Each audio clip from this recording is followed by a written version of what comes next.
Hey, greetings everybody, Madron here again with another video. So, again, I like this gameplay videos of games where I think I actually performed pretty well. And last time we watched Genji on Volskaya with Light Bomb and an X-Strike combo, something like that. So, today I want to talk a little bit about my dearest friend Mal'Ganis the Dreadlord, because I like him as a main tank a lot. People think that he's weak, his kit isn't something weird or somehow, but I like him. This actually isn't a guide or something on him, it's just gameplay where I think I did a pretty good job on providing a lot as a tank for the team. So if you're not familiar with his talents or abilities, well, I gonna put a guide out there, I think, where I go specific into things. So let's talk a little bit about the game. We have Mal'Ganis, Reynor, Imperius, KTZ and Deckard on our side. On the enemy side we have Kel'Thas, Lucio, Phoenix, Muradin and Sultan. And there you saw why I drafted Mal'Ganis. Because, well, I spread bombs like a noob there, but before I did a really good sleep out of this bush because the enemy overstepped, and Mal'Ganis easily can follow up with his CC on mine. And that's the whole reason why I drafted Mal'Ganis in this game.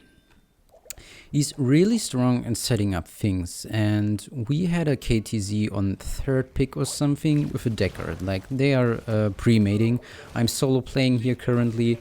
And I think Mal'Ganis provides a lot, there you see it again, in terms of setting up for KTZ. And we got nearly a double kill out of, we got a double kill out of this, that's great. So in this game you will see me actually just stacking the KTZ.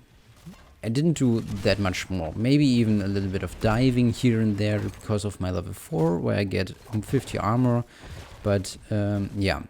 So let's talk a little bit about why Mal'Ganis is overall a pretty strong character, in my opinion. He provides a lot of things, and what he doesn't provide is hard CC. He's not a Diablo or a Garrosh where somebody can be flipped or just pushed into a wall and get killed within a second. But he has really good setup mechanics with the sleep or with the free time stun, like the claws. You are a threat to the enemy. You put out the first claw, there you see it. I used it right afterwards, and the sleep after. But you can actually use the Q differently. I do this a lot of times when I'm not chasing. I actually die for this, I think. Yeah, I'm dying for against the Q here, but that's not too bad. I think that's my only death here. So the Q can be a threat because CC, if it's used, it's out for, like, for example, the charge from Diablo 12 seconds or even 13, I think, nowadays. Oh, KTZ is getting a little bit in trouble, but Deckard can provide a lot of healing, so it's fine. I don't know where this chain was going, but anyways. But Mal'Ganis have really low cooldown on his Fell Claws, and I think they are pretty strong because you can either go quick inside with just putting out all three in the right order really quick, or what you can even do better, what I like, is using one, using the second, and then using the third when nobody expected it, because you have to count how many times actually is using it. Even when you are in the bush or something, you can use it once, then use it twice, and then and then people think, oh, he just used it once, I can have time for doing it one more before he does it one more time to stun, but he doesn't. To be fair, in this game, like, the follow-up from KTZ and Deckard on stuns, my sleeps and everything is just insane. Like, he is doing a really good job. He's waiting for my stun on the Q or the sleep to use his chain and then his root. So the whole combo is relying on my setup.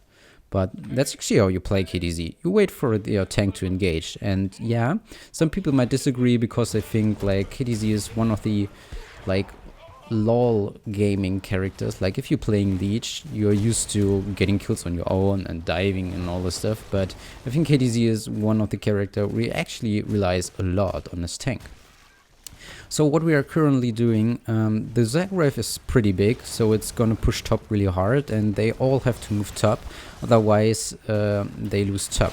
So KT stays bot, and we just take the fort wall and the pool, and even push further. Again, what I wanted to say about Deckard is that he is actually playing it really smart, because he doesn't use his Q, his W, when I slapped somebody. He just uses his E and waits for them to awake on their own, or for KTZ's cool CD. Sorry, chains, I mean. Or even just throw it out to zone the enemy. So the whole combo is relying on actually these three characters. I mean, Reyna is doing sustained damage against minions, clearing waves and all those things. And he's doing a good job on not waking up enemies, which I actually love, because people in lower league just tend to get the healing not right. Like the sleeping. You sleep somebody and they wake them up immediately. Like, that's not how you want to do it. Like, there are two things I actually like to use the sleep for. The first one, you see pretty often here, I just sleep the front line or anything that comes in my way, and wait that the KTZ is actually using his chains to get this combo off. The second thing I like to do is sneaking around the tank, then going in the back line and sleeping all the enemies. KTZ, Lucio and Suljin, you saw that earlier when we took this. And Muradin was alone on Deckard, KTZ and Reyna, and he has no chance to escape there. And these three guys were slapped by me. What does this provide for me is an extra time where I don't take damage, but the enemy tank does, and when they wake up and damage me, I have, in my opinion, the strongest survivability of all the characters in the game. He, in terms of diving on his own, he's pretty strong. So, two things. Either you go for a setup on the front line so your damage can follow, or you isolate the enemy tank or whoever is diving and let your damage dealer do their thing on their own. That can be really tough if they have a strong dive with Diablo, Imperius, for example, or RL, which so two tanks which can do a lot of damage on their own and are a threat for mages. But the actual damage is not coming through. So again, you see the chain, he's actually going forward, which provides him a lot. I don't like the what is it called, the I don't know, the Frost Blast, I think, from KTZ. I think the Shadow Fisher would have been way better here, but whatever, it's more CC, and if he likes it, I don't mind. And yeah, back again. You left your team vulnerable if you do the thing with the isolating the tank, but it's only one enemy, and you have to make clear that the rest of the team can't follow, and that you do by using your E, and then just zoning them out with Felclaw and like provoking them to damage you. So again, we got a really strong Zerg wave. I was fucking it up because we are red, so they are pushing bot, and they are already here for defending us free, so we just do the same thing we did before. Great Rolf by Imperius there, just a free kill, so we can push actually top, but my team decides to go bot, to go with the Zerg wave, which I not agree completely, because I can take tower shots, but whatever, we are currently so far ahead, we can do this. So another chain from KTZ, unfortunately never hit anything. I go really deep here, even take some tower shots, but with 50 armor on level 4, not a big deal for Mal'Ganis. So I think beside the Beetle build from Anubarak, he is the strongest tower dive in the game currently. And again, here we saw the slows from Deckard, so I did not that much on this route. And I use my ult. Go further to actually soak the XP with my ult, so I get some more gold health, and then just back up. But I stay behind my team to actually re-engage maybe if I got a heal, and I got one, so I'm having enough health to actually do something if they try to engage again, but they don't. So now lanes are pushed out. We are going for this camp. I'm getting healed a little bit from Deckard, I think, and we are moving towards Burst because they are busy with defending. Like, we have all structures. These walls are not even touched yet, in my opinion, and we can just easily go for boss. We have as well talent advantage. They just hit 10, which is a little bit unfortunate because they can actually fight now, but still we got a talent advantage. 13 to 11 is not that great of a deal. The 16 advantage would have been much worse for them, but yeah, we still consider boss. We saw them defing the bot camp, so we are fine here. I actually should ward. I actually should go as a main tank here and look if they come here so I can sleep them in time, but I say fuck this. I saw them on the minimap, but let's go all for that.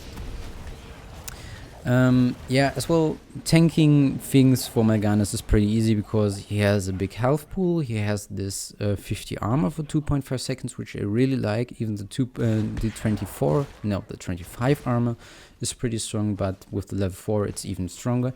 And the time to feed is pretty strong as well to heal yourself up if you don't rely on your support, which you actually can't really always because he's busy healing 3 other people sometimes, so you might consider just surviving on your own, and Mal'Ganis is strong doing this.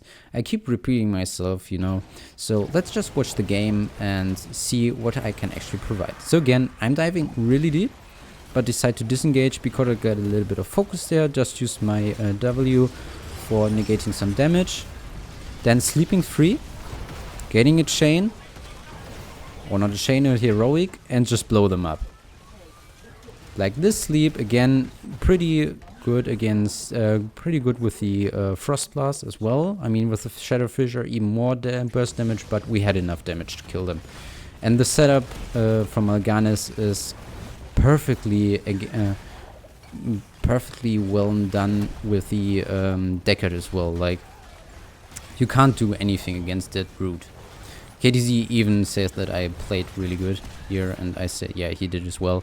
So that's a quick game on Mal'Ganis, and we stumped the enemy. Like, look at this. No value at all. So that's how you actually play Mal'Ganis, and on the further review I will explain what talents are good in which situations and what to do with his abilities. I gave you a little look on this, but we'll see you in the next video, I would say.